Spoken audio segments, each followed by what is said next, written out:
Story board.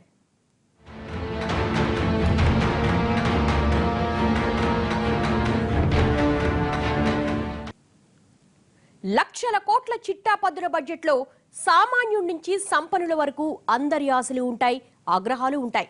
మరి ఎప్పట్లాగే ఈసారి బడ్జెట్ సామాన్యుల మోములో చిరునవ్వు చిందించిందా? సంపన్నుల జేబులు నింపేలా ఉందా? సగటు జీవి కోరింది ఈ బడ్జెట్లో నెరవేరిందా? మొత్తంగా జైట్లీ గారి చిట్టాపద్దు ఎవరిపై ఎలాంటి ప్రభావం చూపింది? బడ్జెట్ ఈ పేరు చెబితే చాలా వేతన జీవుల గుండెల్లో రైళ్లు పరిగెడతాయి. కనీసం ఈసారైనా ఈ పన్నుల బాధ నుంచి కాస్తంతైనా తమకు విముక్తి దొరుకుతుందా అని ఆశగా ఎదురుచూస్తాడు. ఇక బడుగు జీవులు కూడా ఏది తగ్గుతుందో ఏది పెరుగుతుందో అని ఆలోచిస్తారు. సామాన్యుల నుంచి సంపన్నుల వరకు అందరికీ అవసరమైనది బడ్జెట్ ఒక్కటే.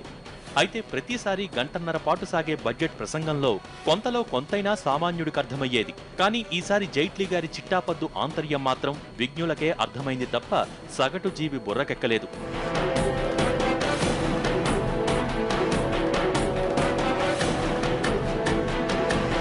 రోగగ్రస్తమైన శరీరాన్ని పునరుత్తేజింపచేయాలంటే చికిత్స తప్పనిసరి. ఈసారి బడ్జెట్లో జైట్లీ పాటించిన అంతఃసూత్రం ఇదే.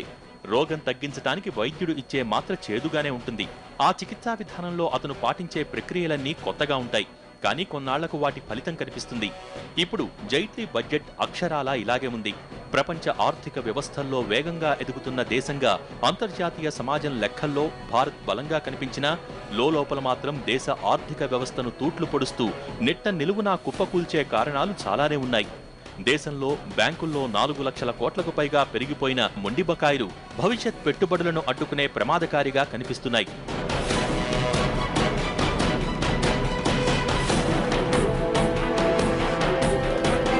దీనికి తోడు పూర్తి స్థాయిలో తలవంచని ద్రవ్యోల్బణం, అంతర్జాతీయంగా పెరుగుతున్న ఆర్థిక అనిశ్చితి, దేశీయంగా మందగిస్తున్న ఎగుమతులు, ఇలా ఎన్నో అంశాలు భవిష్యత్తుపై భయాల్ని ముప్పిరిగొనేలా చేస్తున్నాయి. దీనికి తోడు ఈ ఏడాది విడుదలైన ఆర్థిక సర్వే కూడా ఎన్నో హెచ్చరికలు చేసింది.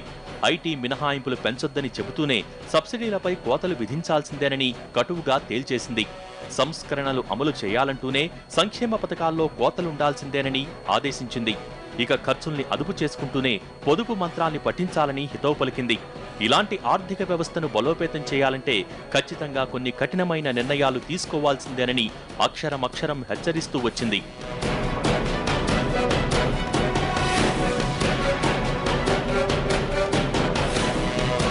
మనకు ఆరోగ్యం బాగాలేనప్పుడు ఇష్టమైనవన్నీ తింటామని, నచ్చినట్టు సినిమాలకు షికార్లకు వెళ్తామంటే ఎలా కుదరదో, ఇప్పుడిప్పుడే నిలదొక్కుంటున్న దేశ ఆర్థిక వ్యవస్థను మరింత బలోపేతం చేయటానికి కొన్ని చేదుగుళికలు మింగక తప్పదన్నట్టుగానే జైట్లీ బడ్జెట్ సాగింది.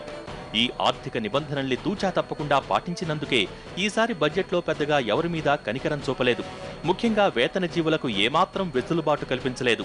స్లాబ్లో ఏ మార్పు చేయకుండానే పన్ను రిబేటును 2000 నుంచి 5000కు పెంచి కాస్తంత వెసులుబాటు కల్పించారు. ఇక హెచ్ఆర్ఏ కూడా 24,000 నుంచి 60,000కు పెంచుకొచ్చారు. The thrust of my tax proposals this year falls in 9 categories. 1. Relief to small taxpayer. 2. Measures to boost growth and employment generation.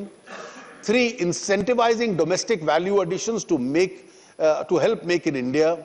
4. Measures for moving towards a pension society. 5.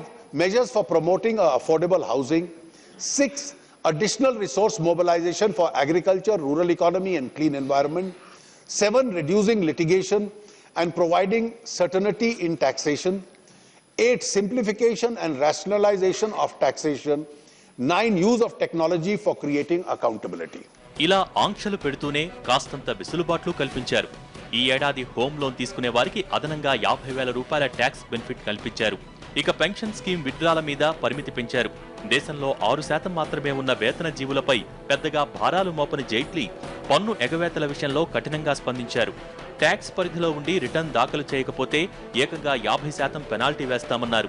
అదే తప్పుడు లెక్కలు చూపిస్తే 200% ఫైన్ వేస్తామని చెప్పుకొచ్చారు. ఆర్థిక వ్యవస్థ రాబడి పెంచాలంటే ఇలాంటి కఠిన నిర్ణయాలు తప్పవన్నది జైట్లీ వాదన.